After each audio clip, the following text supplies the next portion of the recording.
দার্জিলিং কমলা। এটা হ্যাঁ, এটা দার্জিলিং কমলা নিচ্ছি।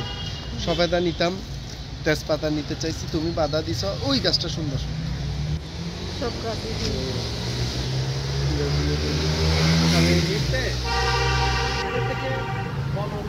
এটা থেকে না স্যার কি আজ আচ্ছা আচ্ছা আগে কয়েকটা গাছ আম গাছ যেগুলো নিচ্ছি এগুলো এখান থেকে আর কি।